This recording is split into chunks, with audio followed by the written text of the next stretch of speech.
네, 오늘 여러분들과 함께 살펴보려는 내용은 이스라엘, 드디어 이 북이스라엘이 마지막 왕 호세아를 끝으로 멸망하게 됩니다. 열왕기서에서도 이 이스라엘의 이야기는 오늘로 끝나게 되죠. 이 마지막 왕이었던 호세아가 어떻게 왕이 됐는가는 사실 성경에 그렇게 자세히 기록하고 있지 않습니다.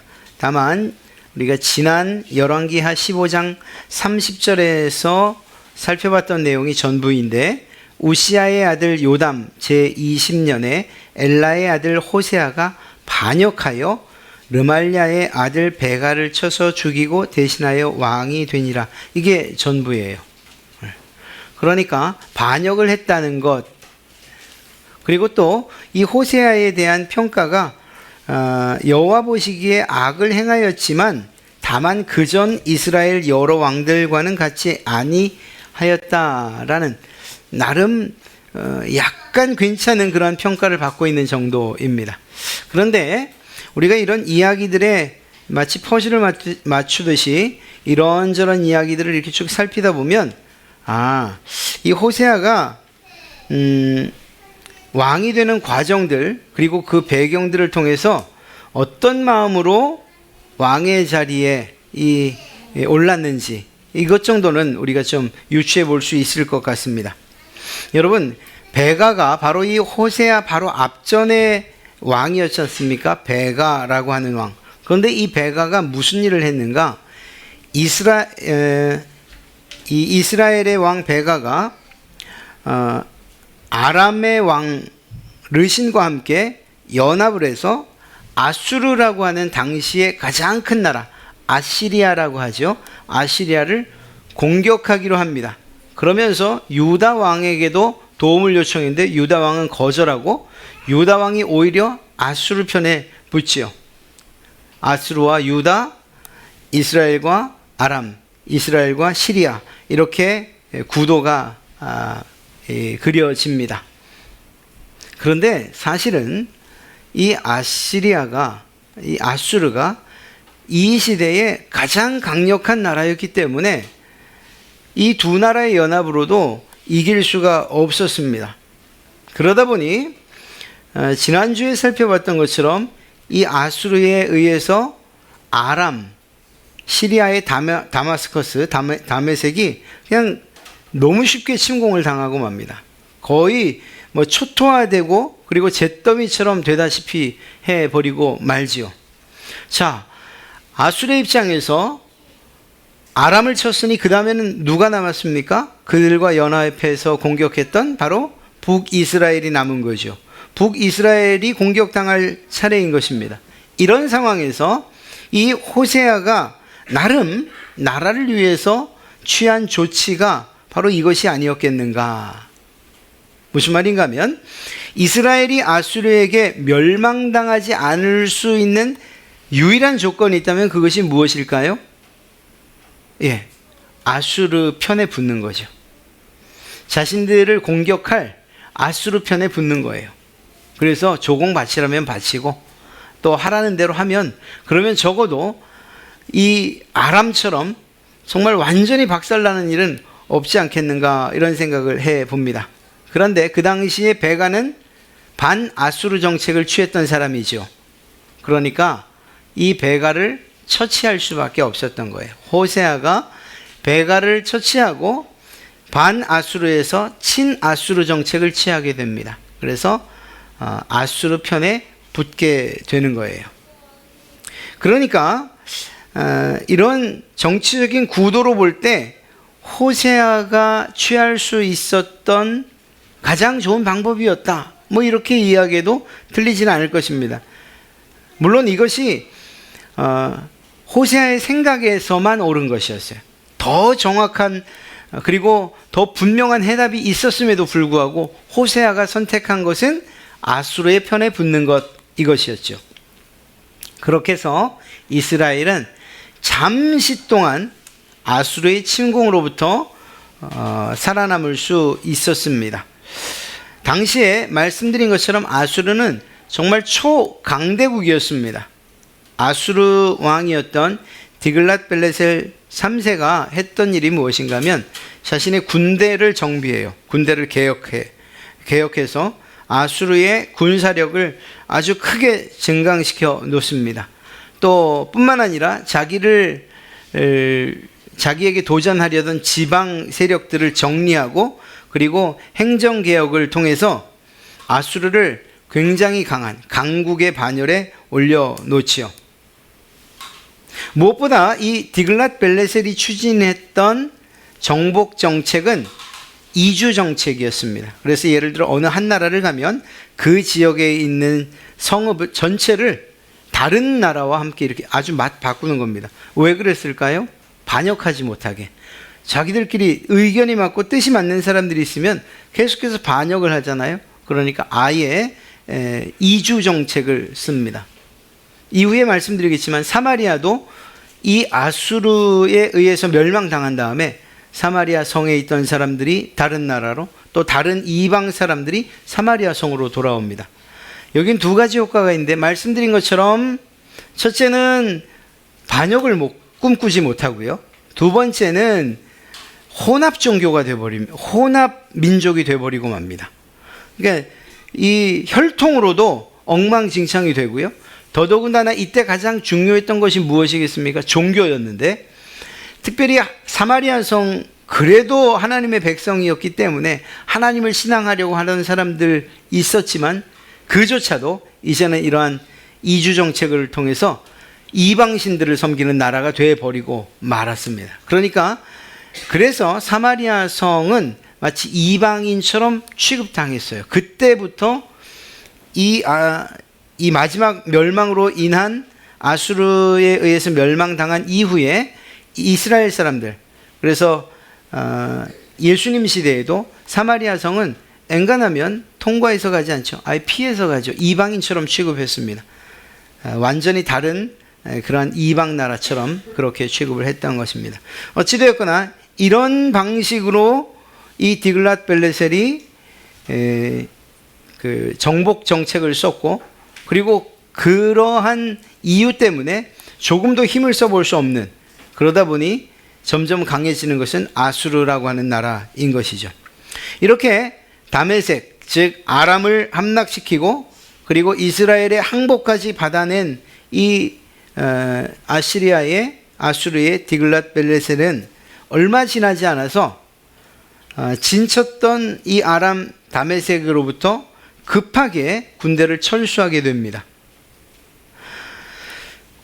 이유가 무엇이었는가 하면 그 당시에 바벨론은 아직 그렇게 큰 힘을 가진 나라가 아니었는데 그 바벨론이 반역을 일으킨 거예요. 아수르 입장에서는 이 바벨론의 반란을 진압하러 갔어야만 했던 거죠. 결국 이렇게 아수르에서 군대를 철수해서 바벨론의 반란을 진압하러 간 그 사이에 북이스라엘의 호세아는 잠시 숨을 돌리게 됩니다. 하지만 워낙 강했던 터라 바벨론의 반란도 금방 진압을 하고 그리고 나선 이 디글랏벨레셀이 죽게 됩니다. 그리고 그의 아들 살만에셀이라고 하는 왕이 뒤이어서 왕이 되죠. 정말 공포스럽던 이 디글랏벨레셀이 죽자 이때 호세아가 다른 마음을 먹습니다. 이제 그 강력했던 디글랏벨레셀의 시대가 가고 그의 아들이 왕이 됐으니까 이 틈에, 이 혼란스러운 전국의 틈에 내가 아수르로부터 독립을 해야겠다, 이런 생각을 합니다. 그런데 문제가 무엇이었는가 하면 자기의 힘을 키운 게 아니에요. 이스라엘의 군대가 재건되고 군사력이 증강되었기 때문이 아니에요. 그게 아니고 당시에 아래쪽에서 급격하게 성장하면서 영토를 늘려가던 나라가 바로 애굽이었는데, 이집트. 이 이집트의 그 성장을 보면서 그러면 우리가 이 이집트와 동맹을 맺으면 아수르로부터 우리가 자유를 얻을 수 있겠구나, 이런 생각을 하게 된 것입니다. 마침내 호세아는 이 애굽의 힘을 등에 업고 아수르에게 매년 바치던 조공을 드디어 끊습니다. 이제 우리는 너희의 속국, 너희에게 지배받는 나라가 더 이상 아니야. 자신의 힘만으로는 아니었지만 내 뒤를 보라고 애굽이 있잖아. 이런 상황이 돼버리고 만 거죠.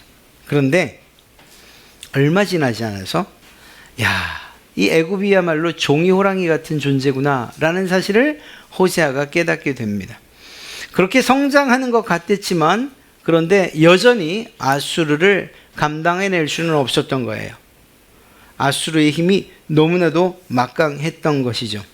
그래서 이 살만에셀이 실제로 이 애굽 및 수리아 지역, 지금 이스라엘 그리고 또 그 주변국들을 정복하려고 이렇게 아예 내려옵니다. 이런 공격과 함께 호세아는 끊임없이 애굽을 향해서 도움을 요청하고 또 도움을 요청하고 지원을 요청했지만 결국은 애굽조차도 아수르의 적수가 되지 못했고 결국은 사마리아가 아수르 성에 아수르 사람들에게 포위를 당하게 됩니다. 3년 동안 포위를 당해 씨가 마르다시피 됐겠죠. 그리고 마침내는 3년 뒤에 함락됩니다. 그렇게 이스라엘이라고 하는 나라가 멸망되게 되는 거예요. 사마리아는 아수르의 지배를 받게 되고 말씀드린 것처럼 아수르의 총독이 파견되죠.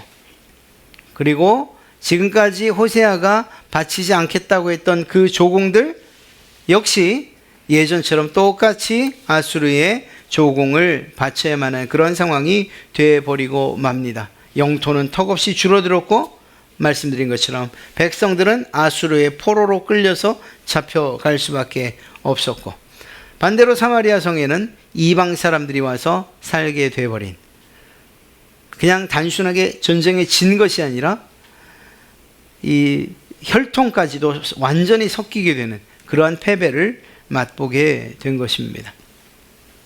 여러분, 한 나라, 그래도 하나님께서 선택하신 나라라고 할 수 있는 이스라엘, 그 나라가 왜 이렇게 처참하게 멸망당한 것일까? 이거 생각해 봐야 되지 않겠습니까? 이스라엘의 왕이었던, 마지막 왕이었던 호세아, 아니 사실은 베가 때부터 취했던 아수르에 반대하는 이런 정책 때문에 망한 것입니까? 아수르의 치하에서 벗어나기로 했던 그 친애굽 정책 때문에 결국은 이스라엘과 호세아가 멸망당한 것입니까? 예, 표면적으로는 그래요. 표면적으로는 지도자의 잘못된 판단, 국제 정세를 정확히 파악하지 못했던 이유, 그리고 또 그런 결정들, 그러니까 정치적으로나 외교적인 이런 정책이 잘못되어서 그래서 이스라엘이 멸망했다, 이렇게 볼 수 있습니다. 그렇게 보여지지요. 적어도 하나님을 믿지 않는 사람 입장에서 보면 이스라엘이 아닌 제3자의 입장에서 보면 야, 베가가 왜 저랬을까? 야, 호세아가 왜 저랬을까? 애굽에만 붙지 않았으면, 그냥 아수르 편에 계속 있었으면 저렇게까지 멸망당하진 않았을 텐데 등등 그렇게 생각하지 않았겠습니까? 그러니까 잘못된 지도자의 판단과 정책 결정이 나라를 멸망하게 했다. 사실 그것이 17장 1절부터 6절까지 우리가 읽진 않았습니다만 그 내용이 1절부터 6절까지 사이에 나와 있어요. 그런데 이러한 이유는 표면적인 이유, 정말로 하나님을 알지 못하는 사람들의 생각일 뿐입니다. 왜냐하면 정말로 이스라엘이 멸망한 이유에 대해서는 7절부터 우리가 읽은 말씀 7절부터 그 이하에 너무나도 잘 설명하고 있기 때문입니다. 이스라엘이 멸망한 진짜 이유가 무엇일까요? 그것은 이스라엘을 이집트로부터 해방시키고 끌어내시고 광야에서 인도하시고 그리고 시내산에서 언약을 맺으시고 마침내는 가나안 땅을 선물로 받은 그 이스라엘 사람들이 하나님 여호와를 거역하였기 때문이다. 그것이 이스라엘 백성들의 멸망의 이유예요. 하나님께서 택하시고 인도하시고 마침내 새로운 땅을 주시고 그들의 왕이 되어 주시마 약속하셨고 그 약속을 성실하게 이루셨는데도 불구하고 하나님과 했던 이 언약을 스스로 파기한 것, 이것이 이들의 멸망의 이유라는 것입니다.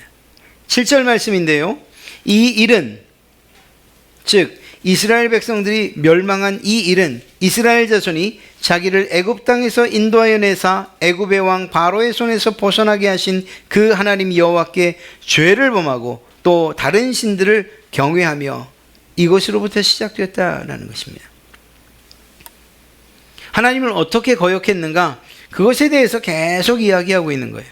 첫째는 이스라엘이 하나님 아닌 다른 신들을 섬겼어. 너희들이 그러니 멸망할 수밖에 없어 라고 이야기하고 있는 것이죠.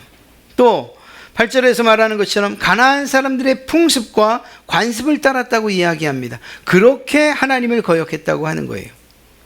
온 이스라엘 땅에 산당을 세우는 것으로서 하나님을 거역했고 아세라 목상을 포함한 다양한 우상들과 기둥들을 세웠다. 이렇게 하나님을 거역했던 것이죠. 이런 것도 모자라서 자기의 자녀들을 몰렉이라고 하는 우상에게 불살라 태워 번제로 드리는 이러한 죄까지 범했어요. 이건 하나님의 말씀을 정면으로 도전하는 것이라고 할 수 있죠. 하나님께서 정말로 가증히 여기시는 것들을 자신들만의 영적인 행위, 아주 신비롭고 경건한 행위로 바꾸어서 스스로 합리화를 한 것입니다. 거기다가 마술도 복술도 이방 사람들이 행하는 그러한 짓들을 했던 것입니다. 이러한 이스라엘의 행위는 하나님을 크게 진노케 하시기에 충분했고 하나님은 결국 북왕국 이스라엘을 옛적에 약속하셨던 그 땅, 그 조상에게 허락하신 땅에서 쫓아내셨던 것입니다. 오늘 우리가 읽었던 23절의 말씀을 한번 보십시오.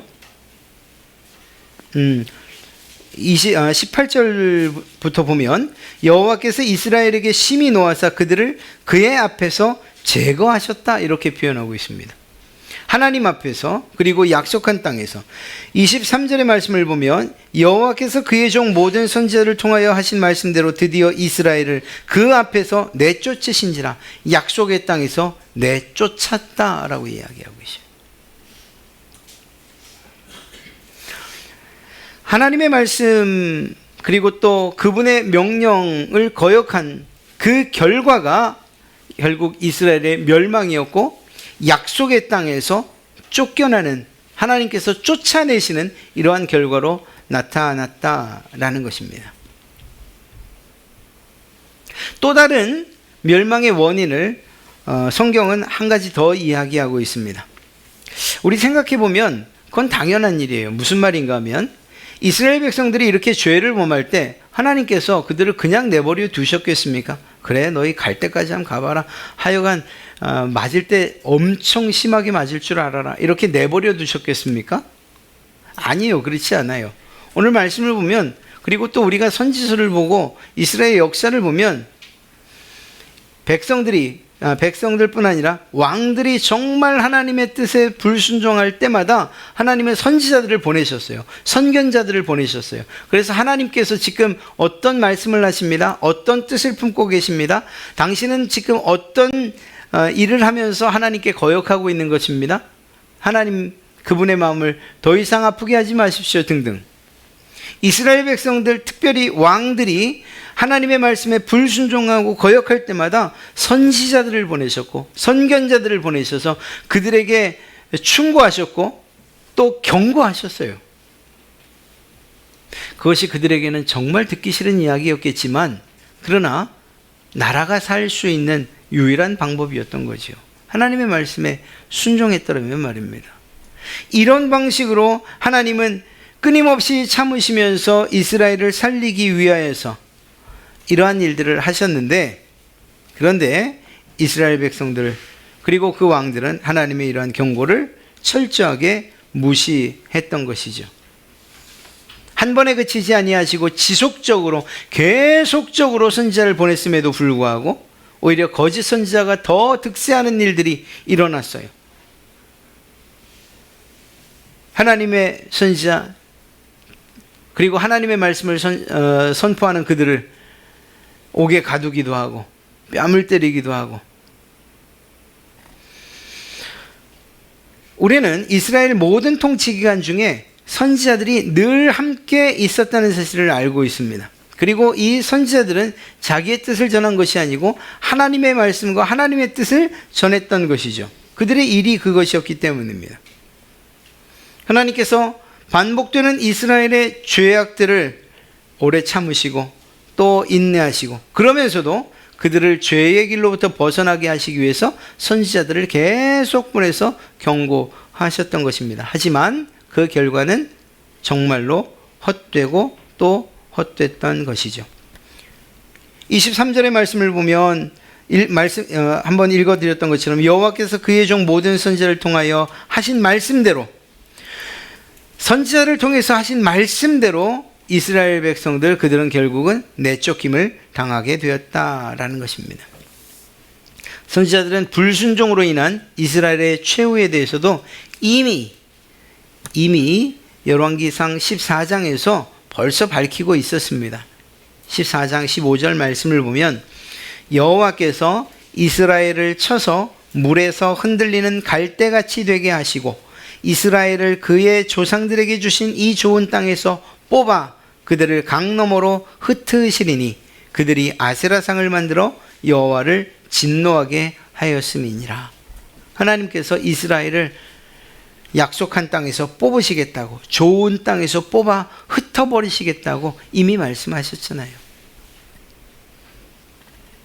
이러한 이스라엘 백성들을 향한 경고, 그들은 듣지 않았던 것입니다.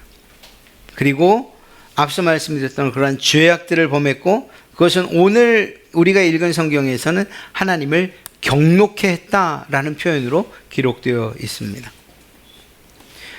이스라엘 백성들 그리고 그 왕들은 선지자들의 이야기들과 충고와 경고를 듣지 않은 것뿐만 아니라 오히려 자신들의 목을 곧게 하며 계속해서 우상 숭배의 길을 선택합니다.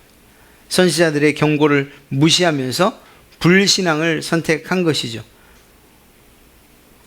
더 나아가 하나님을 예배해야 되는 그 자리에서 이방신들을 섬기는 이러한 짓들까지 벌이고 맙니다. 그렇게 볼 때 그들은 스스로 멸망을 자초한 것이고 또 이러한 운명을 자신들이 만든 것이다 해도 틀리지 않을 것입니다. 적어도 오늘 이 호세아, 이 사마리아 성이 무너지기 전까지는 하나님께서 끊임없이 그들의 편에 서 주셨고 부르짖기만 하면 도와주셨고 도와달라고 손을 내밀기만 하면 그 손을 잡아주셨습니다. 그러나 이제는 그들을 향한 하나님의 도우심이 완전히 끝난 것이다 이야기할 수 있는 것이죠. 사랑하는 성도 여러분, 하나님만이 이스라엘의 진정한 구원자이시고 보호자이시며 인도자였습니다. 이 사실들을 이스라엘 백성들이 알아야만 했던 거예요. 이러한 하나님을 버리면 어떻게 되겠습니까? 길을 잃어버리고 보호를 받지 못하고 다시금 죄와 또한 사망의 속박에 갇히는 것 아니겠습니까? 한마디로 말하면 망할 수밖에 없는 거예요. 자신들의 구원자를 버리는 그러한 자들이 어떻게 스스로를 구원할 수 있겠습니까? 그러니 오늘 이들처럼 망하게 되는 것이죠. 사실 이 원리는 우리 모든 신자들에게도 동일하게 적용이 됩니다. 단도직입적으로 말씀드려서 우리 역시 우리의 구원자 되시는 예수 그리스도를 버린다면 이 북이스라엘처럼 망하게 되는 것입니다. 단순하게 우리의 삶, 육체적인 것만 망하는 것이 아니라 정말 영원히 망하게 된다는 사실을 우리는 꼭 잊지 말아야 됩니다. 우리의 구원자 예수 그리스도 아니십니까? 정말 신앙 잘 하다가 어느 순간에 어떤 이유에선지 모르게, 물론 그분에게는 분명한 이유가 있고 또 그렇게 결심하게 된 까닭이 있겠지만, 그러나 이젠 더 이상 신앙하지 않겠다, 믿지 않겠다, 예수님은 더 이상 날 구원하실 분이 아니라고 이야기하는 분들이 얼마나 많습니까? 신앙을 포기하시는 분들이. 그래서는 안 된다는 거죠. 오히려 우리에게 일어나는 많은 일들을 보면서 그 안에 하나님의 숨겨진 뜻이 무엇인지, 우리에게 하시는 경고의 메시지가 혹시 있는지, 우리가 무엇인가 하나님 편에서 해야 할 일들이 있는지를 더 살펴야 되는 건 아니겠냐는 거예요. 또 어떤 사람들은 예수 그리스도 아니어도 구원받을 수 있는 방법이 왜 없겠느냐라고 말하며 또 다른 구원자들을 찾죠. 이건 역시 결코 그 자신들의 멸망으로부터 그들을 구원해내지 못할 것입니다. 이스라엘 백성들, 북이스라엘 백성들이 그랬지 않습니까? 자신들을 구원해주는 하나님을 버리고 이방신들을 섬겼잖아요. 우상들을 섬겼잖아요. 애굽을 의지했잖아요. 여러분이나 저에게 유일한 구원자는 오직 예수 그리스도밖에 없습니다. 그분을 버리고서 살 수 있는 길도 또 없어요. 그렇다고 한다면 기왕지사 지금까지 예수 그리스도 그분을 구주로 믿어 여기까지 왔다면 앞으로 남은 그 신앙의 경주를 끝까지 해나가시기를 정말 주님의 이름으로 축복합니다. 하나님께서 각 선지자와 선견자들을 통해서 북이스라엘 또 남유다 등등 그릇 행할 때마다 경고하고 깨우치셨어요. 그렇게 바른 길로 가게 하시기 위함이었고 하나님의 은혜 가운데 거하게 하시기 위함이었어요. 길이 참지 않으셨으면 죄를 범할 때마다 징계하시고 그리고 멸망시켜도 누가 뭐라 하실 수 없는데, 심판하셔도 누가 뭐라 할 수 없는데, 그런데 끝까지 참으시고 또 참으시고 그 악한 길 버리고 돌아오라고 말씀하셨어요. 그리고 어느 순간 그 길로부터 돌이켜 하나님 앞으로 돌아오면 다시금 은혜와 평강을 물붓듯이 부어주셨다는 사실을 잘 알 수가 있습니다. 안타깝게도 북이스라엘은 이러한 선지자를 통해서 선포된 하나님의 말씀에 처음부터 귀 기울이지 않았습니다. 여로보암 때부터 그랬어요. 여로보암 때부터. 그리고 마침내 이러한 멸망의 길을 갈 수밖에 없었던 것이죠. 선지자들의 이러한 선포에 귀를 기울이지 않은 결과는 나라의 멸망이었고 백성들이 포로로 끌려가는 것이었습니다. 오늘날도 우리가 정말 하나님 앞에 헌신된 자로서 하나님께서 우리에게 주신 그 약속을 따라 살아가려고 부단히 정말 애를 쓰시는 줄로 믿습니다. 그러나 그렇게 살다 보면 우리가 의도하든 의도하지 않든 간에 때로는 그 길을 좀 벗어날 때도 있고, 때로는 내 욕심스러움이 신앙보다 좀 앞설 때도 있고, 실수할 때도 있고, 때로는 의도적으로 죄를 지을 때도 있어요. 그런 때에 예전의 선지자와 선견자와 같은 역할들을 하는 것, 그것이 바로 교회의 역할 아니겠습니까? 하나님의 말씀이 선포되어질 때에 사실 그 누구를 타켓으로 삼아서 설교하는 일들은 거의 없어요. 어떤 분들이 저에게 종종 그러죠. 사실 이거 저에게만 해당되는 문제는 아니에요. 일은 아니에요. 왜 저를 그렇게 저에게 딱만 저를 바라보시며 이렇게, 절대 그런 일이 없어요. 이건 저만이 아니에요. 대부분의 목사들이 그냥 일반적인 하나님의 말씀을 선포할 뿐이에요. 그런데 공교롭게도 그 말씀이 누군가의 마음에 정말 경고 혹은 또 감동의 메시지로 와 닿을 뿐이에요. 이건 하나님께서 하신 일이죠. 그렇다고 하면 어쩜 내 사정을 저렇게 난 무서워서 못, 그렇게 말씀하실 게 아니고 오히려 하나님께서 하신 그 경고를 그대로 받아들여서 이스라엘 백성들이 범했던 그 잘못을 범하지 않는 것, 그 말씀에 순종하고 또 하나님의 뜻에 우리를 굴복시키는 이러한 일들이 필요하다는 것입니다. 그런 점에서 설교는 때로는 우리에게 큰 위로도 주고 힘도 주고 용기도 주는 반면 또 어떤 때에는 강한 경고와 그리고 강한 찔림을 주기도 한다는 사실이에요. 그리고 그것은 매우 정상적인 일입니다. 더 나아가 그러한 경고의 메시지나 혹은 그 찔림에 대해서 민감하게 반응을 하고 그것이 하나님께서 내게 주시는 말씀으로 받아들여서 우리의 삶의 길들을 수정하고 그 길을 바로 걷기로 다짐하고 그렇게 살아간다면 그것이야말로 진정한 축복이며 멸망하지 않는 그러한 방법이라는 것이죠. 어떤 것을 선택하시겠습니까? 조금 마음이 아파도 쓰려도 그래도 하나님의 말씀으로 받아들여서 사는 길을 선택할 것인지, 아니면 이스라엘 백성들처럼 이렇게 어리석고 미련한 그러한 선택을 할 것인지. 이스라엘 백성들의 멸망, 그것이 우리에게 주는 신앙의 유익들은 바로 그런 것들이에요. 하나님의 말씀, 그 말씀대로 살아야 되는 이유가 무엇이냐? 하나님께서 명령하셨으니까 그 명령에 따라 살아야 되지가 아니라 오늘 이 7절에서 이미 말씀하셨던 것처럼 하나님께서 우리에게 먼저 베푸신 것들을 생각해 보라는 거예요. 우리를 죄와 사망의 그러한 굴레와 그리고 그 억압 가운데서 우리를 구원해 내셨잖아요. 지옥의 형벌 가운데서 우리를 먼저 구원해 내셨잖아요. 이 사실을 생각하면 먼저 우리가 하나님 앞에 무엇을 해야 되겠습니까? 어떻게 살아야 되겠습니까?를 묻는 것이 당연한 일이죠. 그리고 하나님께서 말씀하시면 그대로 따라가야 되는 거죠.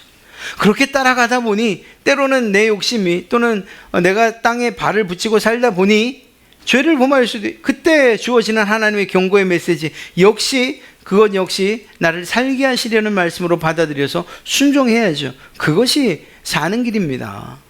이스라엘 백성들은 그 두 가지를 다 하지 못했어요. 자신들에게 베풀어진 하나님의 은혜에 대한 감사도 감격도 없이 자기들의 몸이 좋은 대로 쾌락을 쫓는 그러한 방향으로 우상들을 섬겼던 것이고, 그것에 대해서 경고하는 선지자들에 대해 귀를 막고 그리고 자신들의 눈을 감은 채 하나님의 뜻과 점점 더 멀어진 그러한 삶을 산 것이죠. 그러니 그들이 멸망하지 않을 수가 있겠습니까? 이스라엘 백성들, 정말 허망하게 멸망한 백성들. 그래도 남유다는 다윗과의 약속이 있어서 우리가 다음 주부터 살펴보겠지만, 그럼에도 불구하고 정말 위대한 왕들을 종종 세우시고 마침내는 바벨론에 멸망당하게 되지만, 그러나 그럼에도 불구하고 하나님의 은혜가 끝까지 계속되어지고, 그리고 더 중요한 것은 그 다윗의 왕가가 끊어지지 아니하고 예수 그리스도, 그분이 우리의 진정한 왕으로 오시는 이러한 언약의 성취가 이루어지지 않습니까? 이러한 사실들 생각하시면서 멸망한 이스라엘, 그들을 통해서 우리에게 주시는 경고와 또 그리고 교훈이 무엇인가 오늘 말씀을 통해 잘 깨달으셔서 하나님의 은혜에 날 구원해 주신 그 사랑과 은혜에 보답하는 삶으로 하나님의 말씀에 순종해야, 또 그렇게 살지 못할 때에 때로는 말씀을 통해서, 때로는 말씀의 묵상을 통해서, 기도를 통해서 우리에게 하시는 그러한 하나님의 경고, 그것에 민감하게 반응해서 내 길을 바로 가도록 수정하고, 그리고 하나님께서 기뻐하시는 길을 걸어야겠다, 이렇게 다짐하시는 그러한 여러분들 되시길 바랍니다.